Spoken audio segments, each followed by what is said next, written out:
오늘 소개할 책의 제목은 나를 살리는 철학. 지은이는 알베르트 카츠러, 옮긴이는 최지수, 출판사는 클레이 하우스입니다.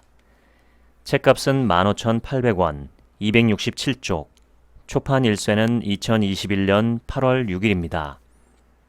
지은이 소개를 하겠습니다.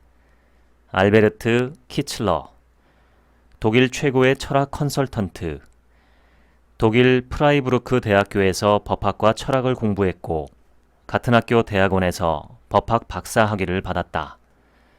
프라이부르크 법률사무소에서 변호사로 일하다가 1년간의 남미 여행 후 영화 예술에 눈을 뜨면서 영화 제작자로 변신했다. 전 세계 다양한 영화제에서 60개가 넘는 상을 받았고 1994년에는 무임승객의 제작자로서 아카데미 최우수 단편영화상을 수상했다. 3편의 단편영화 감독이자 유럽영화 아카데미 회원으로 활동하기도 했다. 철학자로서 본격적인 활동을 시작한 것은 2000년부터다. 대학에서 하이데거와 후서를 깊이 연구하기도 했지만 이번에는 현대 철학이 아니라 고대 그리스, 중국, 인도의 실천 철학에 심취했다. 그리고 그 연구를 바탕으로 2010년 고대 지혜학교를 설립했다. 이곳에서 그는 철학 상담, 여행, 강연, 세미나 등을 진행하며 고대 철학을 연구 전파하는 일을 하고 있다. 철학의 실천성을 강조한 7권의 책을 출간했다. 인생 최고의 행복은 정신적 안정에 있다. 에피쿠로스.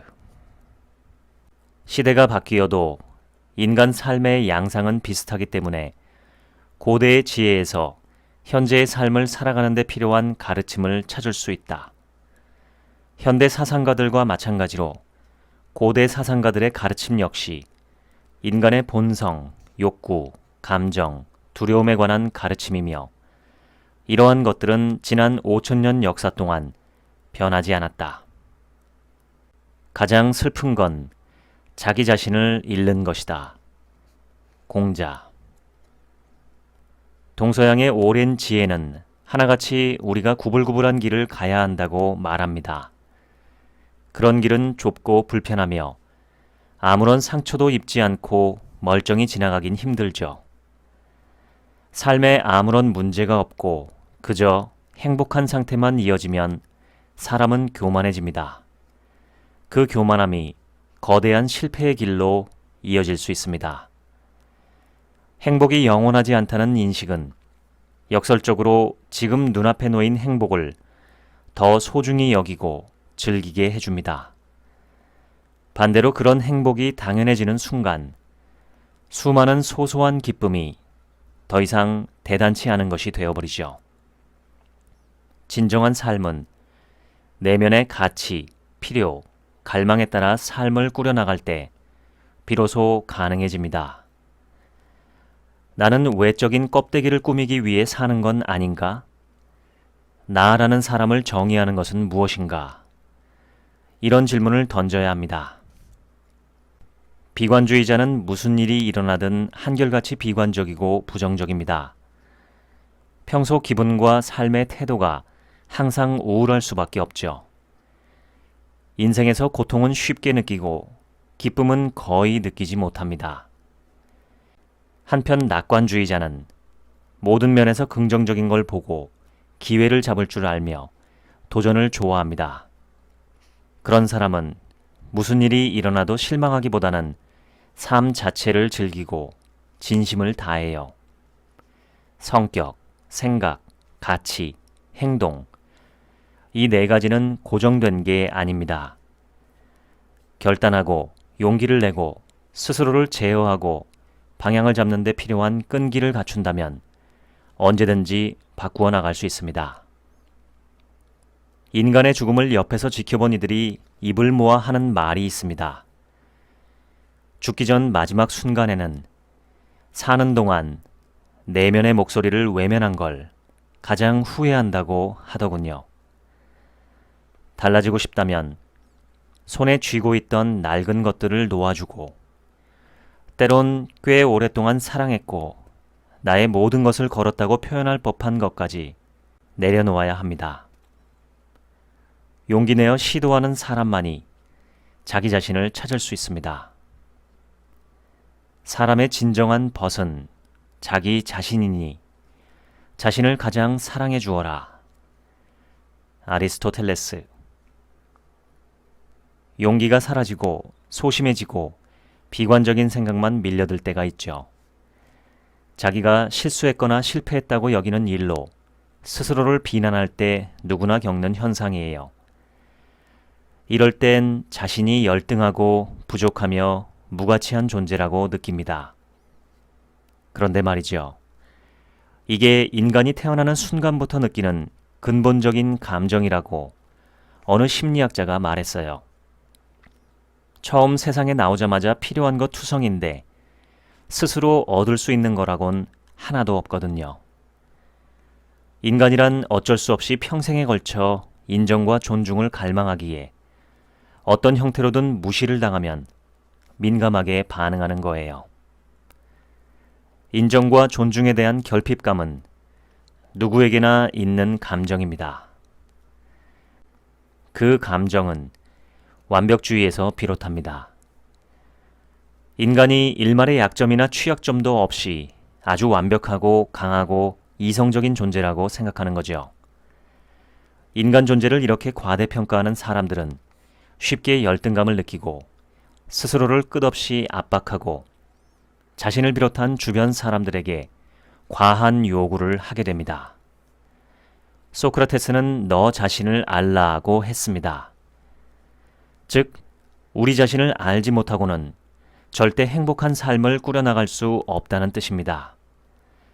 자신을 먼저 알면 다른 사람도 더 잘 이해하게 될 거예요. 우리는 한 배를 탔습니다. 누구도 남들보다 더 나은 인간이어야 할 필요가 없죠. 누군가가 다른 누군가를 밟고 그 위에 올라서 있는 게 아닙니다. 모두 저마다 자신의 짐을 지고 있지요. 스스로에게 좋은 친구가 되지 못하면 다른 사람에게도 좋은 친구가 되어줄 수 없어요. 자신을 사랑할 줄 모르는 사람은 남도 사랑할 수 없습니다.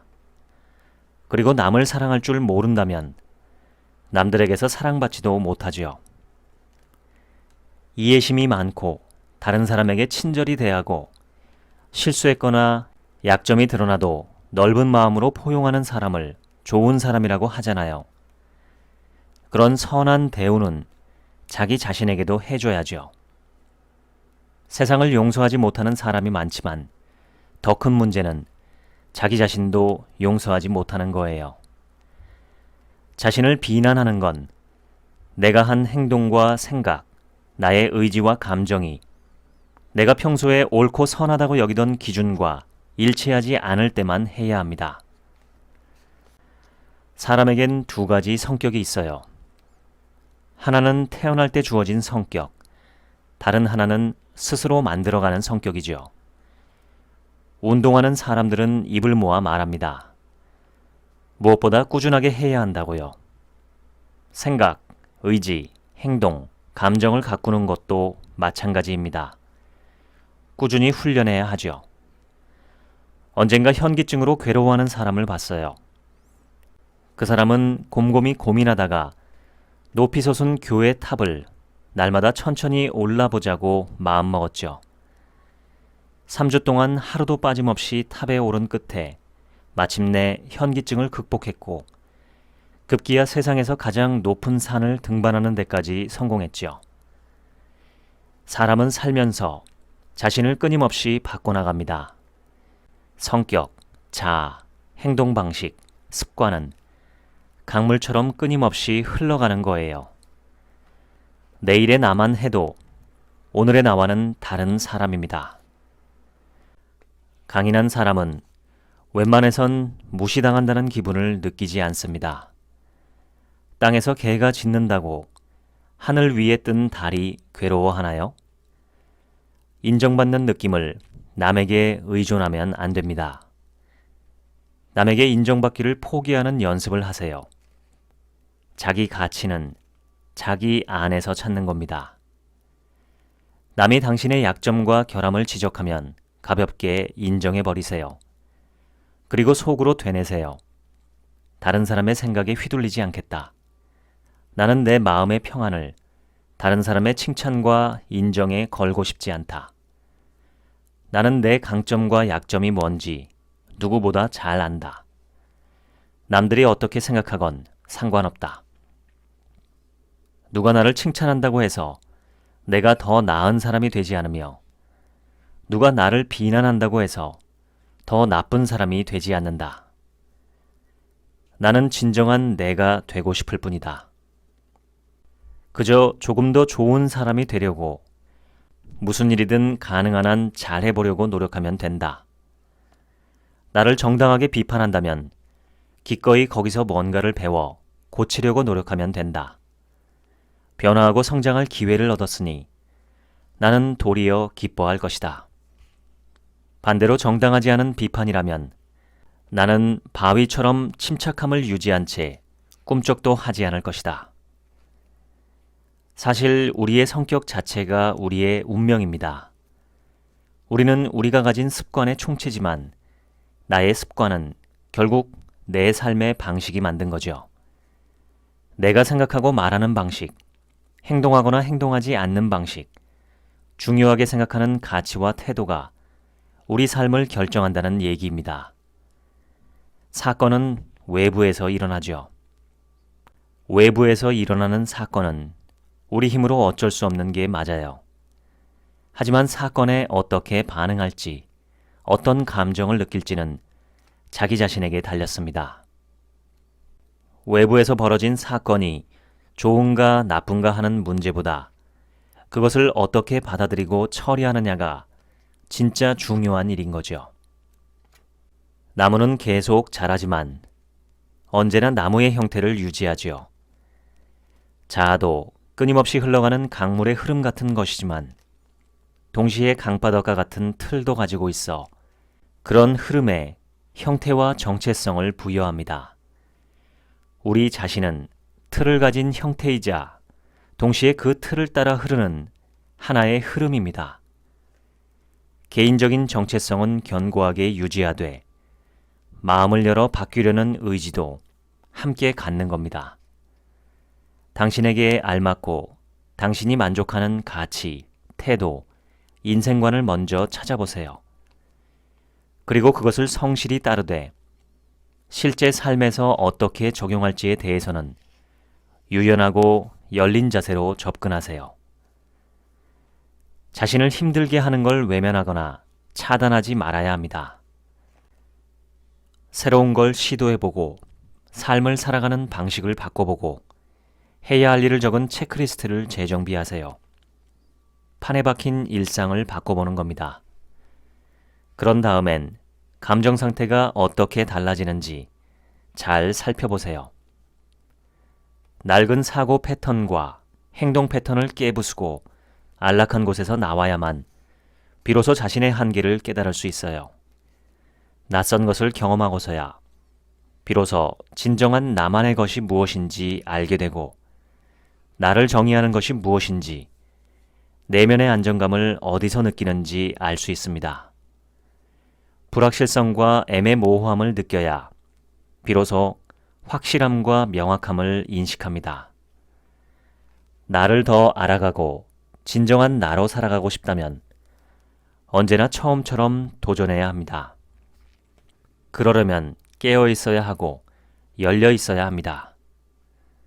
성장하고자 하는 열망과 끝없는 호기심이 필요합니다. 위험을 감수하고 끈기 있게 노력해야만 뭔가를 얻을 수 있습니다. 세상에 공짜는 없습니다. 우리는 무언가 머물러 있는 것을 만들고 싶어하고 뭔가를 남기고 싶어하고 타인을 위한 의미 있는 일을 하고 싶어합니다. 그러기 위해선 내면의 목소리를 귀 기울여 정확히 들어야 해요. 우리의 내면이 우리 자신에게 무엇을 말하고 있는지, 심지어 그 이면에 숨기고 있는 게 무엇인지도 알아내야 합니다. 노나라의 애공이 공자에게 물었다. 집을 옮기면서 부인을 잊어버린 사람이 있다는 이야기를 들었소. 그게 가능한 일이요? 그보다 심한 경우도 있습니다. 최악은 자기 자신을 잊는 일이지요. 공자. 한 그리스 철학자가 말했죠. 철학을 하는 사람은 약간 미친 사람으로 여겨진다고요. 실제로 미치다라는 단어의 어원이 줄에서 벗어나다임을 고려하면 사실 어느 정도 맞는 말이죠. 미친 짓은 과거의 틀에 얽매이지 않잖아요. 사람들이 일반적으로 하는 행동과 다르게 해보는 겁니다. 철학을 아는 사람들은 정상이라고 여겨지는 주류의 아이디어와 관습을 무작정 따르기보다는 그 의미를 직접 확인하고 그 관습이 도움이 되고 유익하다고 판단할 때만 능동적으로 따릅니다. 도움이 되지 않거나 유익하지 않다고 생각하면 차라리 자기 내면의 목소리를 따르죠. 내면이 어려움을 겪는데도 억지로 적응하며 살면 점점 더 힘들어질 뿐입니다. 자기 자신을 믿고 과감히 줄에서 벗어날 용기를 내야 합니다. 그건 진정한 자신과 개성을 만드는 춤사위입니다. 그런 춤사위가 모여야 제대로 된 삶이 만들어지죠. 다른 사람이 어떻게 생각하는지는 신경 쓸 필요가 없습니다. 정해진 줄에서 조금도 벗어나지 않고 얌전히 적응하며 산다는 것은 평생 고개를 숙인 채 사는 것과 마찬가지입니다. 다른 사람을 사랑할 때 비로소 인격이 완성된다. 얘기. 사람들은 대부분 다른 사람과 깊이 이어져 있다는 느낌을 받길 원해요. 보호받는 느낌과 정서적 유대를 갈망하죠. 이 갈증이야말로 우리 마음 가장 깊숙이 각인된 인간의 본성 중 하나죠. 사랑이야말로 인간이 느끼는 가장 강력한 감정입니다. 사랑받고 싶다면 사랑하는 법을 먼저 배워야 해요. 마음을 열고 사람들에게 다가가세요. 그리고 그들에게 호의를 보이세요. 친절을 베풀고 따뜻한 말을 하세요. 당신의 시간을 쏟고 주의를 기울이고 신뢰와 배려의 말을 건네세요. 상대의 말에 공감하고 진실하고 진정성 있게 대화하려고 노력하세요. 그런 대화만이 서로의 영혼을 어루만질 수 있어요. 당신에게 호의를 느끼는 사람뿐 아니라 당신을 싫어하는 사람에게도 똑같이 하는 겁니다. 당신의 모습을 있는 그대로 드러내기를 두려워하지 마세요. 이런 사람을 모욕하거나 경멸하거나 상처 입히기는 불가능합니다. 자아 존중감을 스스로 만들어내는 사람이기 때문이죠. 타인의 인정과 칭찬을 기분 좋게 받아들이되 그것에 목매지 않습니다. 마찬가지로 무시를 당해도 눈 하나 깜짝하지 않아요. 당신은 지금 세상과 사람들을 있는 그대로 이해하고 그들과 조화를 이루어 살려고 하지 않아요. 대신 세상과 사람들을 향해 자신만의 높은 윤리적 기준을 들이밀고 거기에 맞추라고 외치고 있어요. 자신에 대해 높은 윤리적 기준을 세우는 건 얼마든지 가능해요. 그런데 남들에게도 그런 자유가 똑같이 있어요. 그러니 다른 사람의 자유도 인정해 줘야 합니다. 다른 사람들에게 너무 많은 기대를 하지 마세요. 아예 안 하는 게 가장 좋아요. 다른 사람이 당신에게 좋은 일을 하면 기뻐하면 되고, 그렇지 않더라도 대수롭지 않게 넘기면 돼요. 사람들은 다들 약점과 흠결을 가지고 있고 어느 정도는 자기중심적으로 살죠. 이건 우리가 바꿀 수 없는 거예요. 진리처럼 받아들여야 하는 겁니다. 다른 사람이 충족해주지 못할 헛된 희망은 이제 그만 내려놓으세요. 100이면 100 실망합니다. 지금까지 당신이 겪은 바가 그랬다면 다른 사람이 하는 말과 약속도 믿지 말고 원래 사람들의 본성이 그런 거라고 생각하세요. 그렇게 생각하면 실망할 일이 없어요. 그러다 어떤 사람이 가끔 신뢰할 만한 모습을 보이면 그때 기뻐하면 돼요. 자신의 가치관을 검토하는 것 또한 중요해요. 나의 가치관은 어떻게 형성되었나?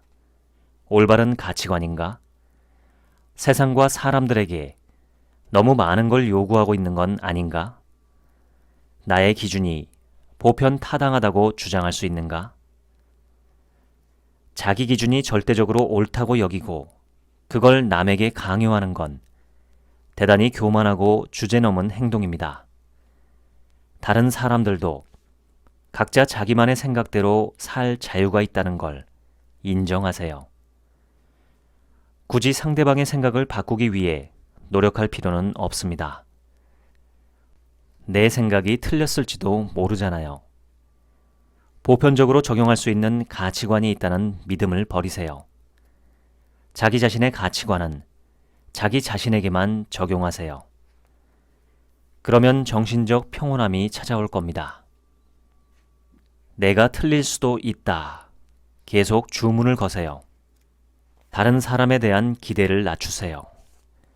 다른 사람과 함께 어떤 일을 할 때는 그 일이 틀어질 수도 있음을 받아들이세요. 그러다 일이 원하는 대로 흘러가면 그때 기뻐하면 됩니다. 생각대로 풀리지 않는다고 해서 다른 사람을 비난해서는 안 돼요. 그래봤자 상황은 그대로고 나만 부정적인 감정에 휩싸일 뿐입니다. 늘 자기 자신에게 이렇게 말하세요. 그게 원래 사람들의 자연스러운 모습이야. 세상을 이해하지 못하는 사람은 분노로부터 자유로울 수 없다. 에피쿠로스. 타인의 말, 행동, 생각은 괴념치 않고 오로지 자신의 행동만 신경 쓰는 자가 마음의 평화를 얻는다. 마르쿠스 아우렐리우스. 아무것도 하지 않았는데 저절로 나아지는 일은 없어요. 힘들 때 무작정 참고 버티는 게 능사가 아니라는 거예요.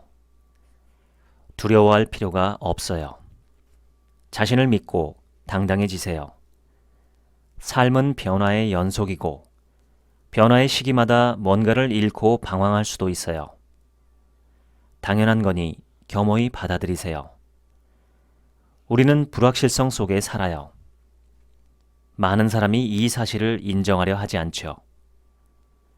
불확실성 속에서 기회와 가능성을 찾으세요. 손에 쥔 것을 놓치지 않으려고 끙끙대지 말고 홀가분하게 떠나보내세요. 안락하게 웅크리고 있던 곳에서 일어날 준비를 하세요. 어떻게든 잘 될 거라고 스스로에게 말하세요.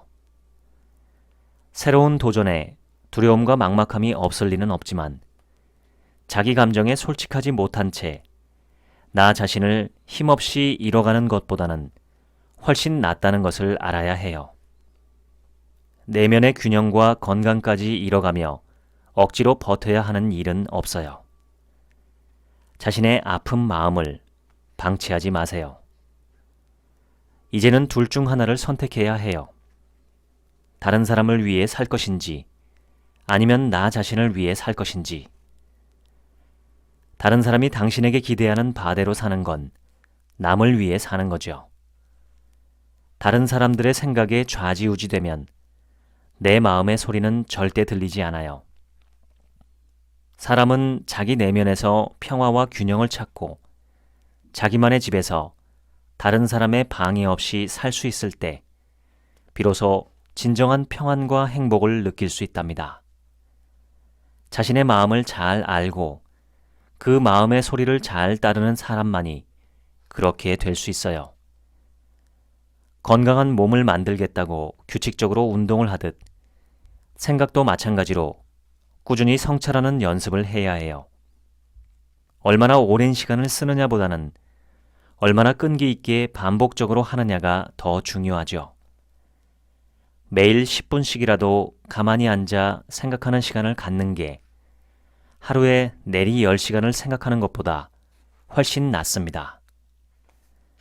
현명한 사람은 타인의 마음에 진정으로 공감한다. 노자. 내 영혼을 솔직하게 들여다보고 있으면 내 안에도 선과 악의 싹이 공존함을 알게 됩니다. 괴테는 자신도 머릿속으론 온갖 범죄를 상상할 수 있다고 했죠. 유리한 삶의 여건, 사랑을 듬뿍 주는 부모님, 성공적인 사회생활 등이 내 안의 자극과 충동이 우세해지지 않도록 우리를 잡아주고 있는 거예요. 전부 다 운이라고 할 수 있는 거죠. 반대로 그렇지 못한 사람은 그저 운이 조금 덜했던 것뿐입니다. 우리에게 다른 사람을 판단할 자격이 있을까요? 그 사람의 주장에 대한 내 생각과 관점은 얼마든지 드러낼 수 있죠. 이건 건강한 논쟁이에요. 동시에 공동체의 안녕을 위협하는 범죄 행위는 확실하게 처벌받아야 해요. 하지만 그 과정에서조차 인간으로서 가지는 존엄성은 근본적으로 존중받을 권리가 있어요. 우리와 마찬가지로 범죄자도 자기가 손들고 세상에 나온 게 아니고 자기가 태어날 곳의 여건을 선택해서 나온 게 아니에요. 아무 선택권 없이 태어나 불운한 환경에서 자랐을 뿐이죠. 사람들을 호의로 대한다는 건 시종일관 굴복하는 걸 말하는 게 아닙니다. 타인에 대한 존중과 친근감을 잃지 않고 그들을 이해하고 존중하며 가치 판단을 하지 않은 채 편견 없이 대하는 걸 의미해요. 인위적으로 그렇게 하거나 억지로 그런 척하는 게 아니라 실제로 마음에서 우러나야 해요. 아예 다른 사람을 바라보는 나의 관점 자체를 근본적으로 바꿀 필요가 있어요. 더는 함부로 다른 사람을 재단하지 말라는 말입니다. 좋은 사람과 나쁜 사람으로 분류하지도 말고 타인을 멍청이, 무능한 사람, 나쁜 사람, 사기꾼, 거짓말쟁이 등으로 낙인 찍는 것도 그만두세요. 친구가 아니면 적이라는 마인드는 언제나 전쟁을 불사하는 갈등으로 이어질 뿐입니다. 사람들 사이엔 우열이 없고 나를 포함한 우리 모두 약점과 성격적 결함이 있다는 사실을 인정하세요. 우리는 모두 자신의 선택으로만 이루어진 존재도 아니며 누구도 다른 사람을 함부로 판단할 권리가 없다고 수시로 상기하세요. 우파니샤드에 이런 말이 있어요. 나의 적이여, 그대의 모습이 나의 모습이구나. 그러니 끊임없이 자신에게 이렇게 물으세요. 나에게는 저런 모습이 없는가? 나에겐 저 사람이 가진 것과 같은 결함이나 약점이 없는가? 나는 다른 사람에게 상처를 준 적이 없는가? 그런 질문을 계속 반복해서 내면화한다면 다른 사람에 대한 당신의 생각도 조금씩 바뀔 겁니다. 더 부드러워지고 이해심이 넓어지고 선입견에서도 벗어나겠죠. 이런 태도를 취하면 다른 사람을 실제로 이해하고 그들과 친밀해지게 됩니다. 이렇게 되뇌세요. 원래 사람이 그렇다. 사람들을 그냥 바라보세요. 그들이 하는 말과 행동 때문에 내면의 평온을 망치지 마세요. 인생은 짧고 다른 사람에게 화를 낼 시간 따위는 없다는 걸 기억하세요. 기나긴 진화의 역사에서 멸종하지 않고 살아남은 종은 가장 세거나 가장 똑똑한 존재가 아니라 주어진 상황에 가장 잘 적응하는 존재였습니다. 적응한다는 것은 자기다움을 포기한다는 뜻이 아닙니다. 오히려 모든 역경에도 불구하고 자기다움을 유지하는 걸 말하죠. 중요한 것이 무엇인지에 집중하고 장기적인 내 인생의 목표를 생각하며 행동하세요. 그저 당신이 추구하던 원래의 삶의 목표만 생각하세요. 모든 게 잘 갖춰져 있어야 마땅하다고 여기는 오만한 생각과 사소한 것 하나하나까지 모두 너무 중요하다고 여기는 그릇된 마음이 우리를 괴롭히는 거예요. 하지만 인생에서 정말로 중요한 게 뭐지요? 무엇이 당신 인생에서 가장 중요한가요? 목표를 이루고 자아를 실현하는 거죠. 그 말은 곧 모든 계획, 행동, 노력이 결국은 기분 좋고 행복해지기 위한 거라는 말입니다. 그렇다면 왜 굳이 먼 길로 돌아가세요? 왜 행복에 이르는 더 짧은 길을 찾아보려고 하지 않으세요? 그렇다면 뭘 해야 행복해질까요? 내가 무엇을 가졌는지, 내가 누구인지, 내가 무엇을 하는지에 얼마나 만족하느냐에 달렸지요. 있는 그대로의 상태에서 만족을 느끼는 겁니다. 모든 것에 감사하고 가지지 못한 것에 집착하지 않고 앞으로 할 수 있고 활용할 수 있는 것에 집중하는 겁니다. 자기 자신답게 존재하고 내가 꾸려나가는 나의 삶, 나의 생각, 나의 느낌, 있는 그대로의 세상, 있는 그대로의 사람들에 대해 오케이, 그래 라고 말하는 겁니다. 내 힘으로 바꿀 수 없는 것들을 현명하게 견디는 것도 포함해서요. 과정이 곧 목표입니다. 목적지로 가는 과정에서 만족감과 충족감을 더 많이 느낄 수 있어요. 마치 하이킹과도 같지요. 산 정상에 도달하겠다는 목표도 좋지만 실제로 나의 몸과 정신에 유익한 것은 정상까지 가는 등반 과정이잖아요. 마치 숭고한 산처럼 평온함의 기운을 발산하는 영적인 스승을 만난 적이 있어요. 그분께 평온해지려면 어떻게 해야 하는지 물었습니다. 그는 이렇게 대답했어요. 앉아있을 땐 앉아있기만 하고, 이동할 때는 이동만 하고, 씻을 땐 씻기만 하고, 먹을 땐 먹기만 하고, 명상할 땐 명상만 한다네. 우리는 하나를 성취하면 다른 하나는 성취하지 못합니다. 이게 바로 인생이 흘러가는 방식이에요. 오는 것은 받아들이고, 나에게 오지 않는 것은 포기하고, 실패한 일은 태연히 떠나보내야 합니다. 그러면 분노와 좌절을 느낄 새가 없죠. 사실이 인간을 평안하게 하지 않는다. 사실에 대한 생각이 인간을 평안하게 한다. 에픽테토스. 사람의 마음은 머리가 여러 개 달린 거대한 괴물과도 같아요.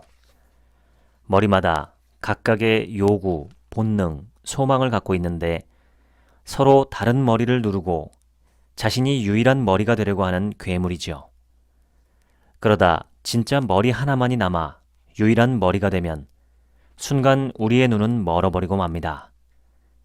한 가지 욕구만 좇느라 다른 모든 걸 억압하고 결국 삶의 균형을 잃습니다.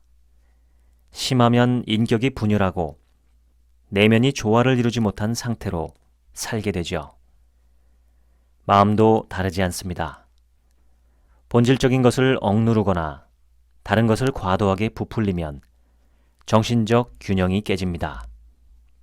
분노, 흥분, 두려움, 걱정, 시기, 질투, 탐욕, 오만, 억제되지 않은 열정 등은 불균형한 마음 상태를 적나라하게 보여주는 증상이에요. 그런 감정을 갖고 살아가는 사람들은 행복하지 않습니다. 이 상태가 오래 이어지면 신체의 병으로도 나타나죠. 속으로 이렇게 되뇌세요. 다른 사람들이 내게 뭘 원하든 신경 쓰지 않겠어. 나에게 맞는 올바른 길을 찾고 그 안에서 직업적 성취의 기준을 다시 세울 거야. 내 건강이 제일 중요해.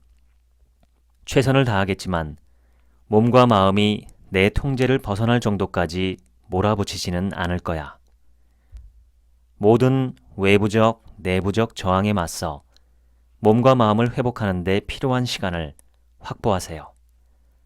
가족과 연인, 친구들과 더 많은 시간을 보내거나 취미생활과 여행, 운동처럼 일 말고 다른 걸 하는데도 충분한 시간을 보내세요. 직업에 부여한 가치를 조금 덜어내고 그만큼을 건강, 행복, 만족감과 같은 지극히 개인적인 가치에 더하세요. 행복을 직업적 목표에서만 찾지 말라는 뜻입니다. 일에서만 찾으면 너무 힘들어져요. 목표로 향하는 여정 자체에서 기쁨을 느껴야 해요. 모든 건 언젠가 끝이 납니다. 사람이든 일이든 언젠간 왔다가 떠나가는데 우리에겐 이걸 통제할 힘이 없죠. 인생은 얼마나 오래 사느냐보다는 어떻게 잘 사느냐가 중요해요.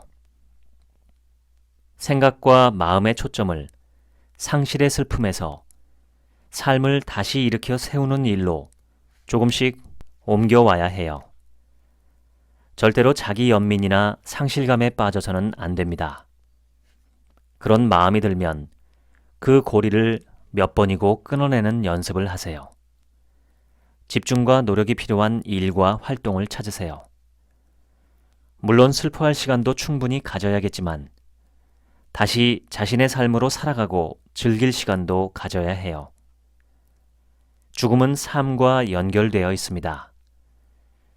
살아있는 존재라면 누구든지 죽음을 피할 수 없죠. 그저 누구는 몇 년 더 빨리, 누구는 몇 년 더 늦게 가는 것뿐입니다. 모두가 결국 떠나죠. 사람들이 죽음을 슬퍼하는 건 죽음이 좋지 않은 일이라고 생각하기 때문 아닐까요? 그런데 죽음이 정말로 좋지 않기만 한 일인지 누가 할까요? 죽어서 원천으로 돌아가는 일이 결국 모든 생명체가 피해갈 수 없는 일이라면 그 사실을 받아들이고 오히려 선물처럼 주어진 삶에 또 이 삶을 혼자서 걸어가지 않아도 된다는 사실에 사랑하는 사람들과 삶의 일부를 함께할 수 있음에 감사해야 해요. 모든 건 처음부터 빌려온 거예요. 자연은 죽음과 사라짐의 대가로만 생명을 다시 창조해낸다는 걸 인식합시다. 부부가 되면서 하는 영원한 사랑에 대한 서약은 사실 생명체의 본질에 반하는 겁니다. 삶은 끊임없이 변하니까요. 어떤 관계가 수십 년 넘게 또는 평생에 걸쳐 변하지 않는 경우는 드뭅니다. 그러니 중요한 건 사람의 감정은 시간이 지나며 바뀔 수 있음을 알고 사랑하는 사이에서도 소원함, 이해 상실, 서운함, 긴장 등이 생기는 것을 자연스러운 일로 받아들이는 것입니다. 관계라는 게 언제든 변하거나 끝날 수 있음을 알고 함께 있음을 날마다 새롭게 느끼고 함께 있음에 늘 기뻐하는 거죠. 관계의 불변함을 당연하게 여기면 안 돼요. 그 어떤 좋았던 관계도 언제 어떻게든 어긋날 수 있어요. 관계 그 자체가 살아 숨쉬는 생물 같은 거예요. 그렇지 못한 관계는 경직되어 있고 생명력도 없죠. 우리는 안정을 찾고 보호받기를 매우 깊이 갈망하고 따라서 익숙하고 잘 알려진 것을 좇으려 하고 현상 유지에 집착합니다. 하지만 그러면 호기심을 가지고 삶의 여러 열린 곳에 다가갈 수 없게 되고 감동을 주고받을 수 있는 곳, 새로운 경험을 쌓을 수 있는 곳, 모르는 것과 놀라운 것을 만날 가능성이 있는 곳, 배우고 성장하고 스스로 변화시켜 나갈 수 있는 곳으로는 결코 가기 어려워집니다. 인생은 자기 자신의 변화뿐 아니라 그런 변화를 받아들이는 준비가 되어 있는 상태 그 자체예요. 그 반대는 경직, 사물화, 구속의 상태입니다. 목차를 읽겠습니다. 들어가며 고대의 지혜를 전하는 나의 철학자 1장 나 자신으로 살기 위해 알아야 할 것. 1. 나의 길을 걷고 있다는 확신. 2. 나 자신에 대한 비난은 교만에 불과하다. 3. 상처받는 것도 습관이다. 4. 변하는 나와 변하지 않는 나. 5. 과거의 잘못은 뒤에 남겨두고 앞으로 나아가라. 2장. 다른 사람과 함께하기 위해 알아야 할 것. 6. 사람과 사람 사이에는 따뜻함이 필요하다. 7. 타인에 대한 기대를 낮춰야 하는 이유. 8. 나를 괴롭히는 적과 싸울 때 잊지 말아야 할 것. 9. 짜증과 분노를 어떻게 다룰 것인가. 3장. 운명을 사랑하기 위해 알아야 할 것. 10. 무엇을 받아들이고 무엇을 거부할 것인가. 11. 무너진 정신을 일으켜 세우는 법. 12. 나를 파괴하는 슬픔은 어떻게 다뤄야 하는가. 13. 모든 이별의 순간은 새로운 기회의 순간이다. 14. 몸이 아플 때 철학이 해줄 수 있는 것. 4장. 스토아 철학이 말하는 12가지 인생의 법칙. 지금까지 나를 살리는 철학 소개해드렸습니다. 지금부터는 제 얘기입니다. 이 책에서 가장 인상 깊었던 구절은 사람은 죽을 때 자기 내면의 목소리에 따라 살아보지 못한 것을 가장 후회한다는 이야기입니다. 이미 여러 번 제 채널에서도 소개를 해드렸고 수많은 자기계발서, 대중심리학 책에도 나오는 얘기입니다. 그런데 그걸 사람들이 몰라서 못하는 게 아닙니다. 미루다가 못하고, 용기가 없어서 못하고, 현실에 안주하다가 못하고, 옆에서 가족, 친척, 친구들이 말려서 못하고, 귀찮아서 못하고, 내일 하려다가 못하고 등등 알면서도 못하는 경우가 대부분이죠. 요즘 저는 시간이 참 빠르다는 생각을 자주 합니다. 저는 아직도 마음이 20대 같은데 벌써 햇수로 결혼생활 24년 차입니다. 그런데 그 세월이 정말 눈 깜짝할 사이에 흘러갔습니다.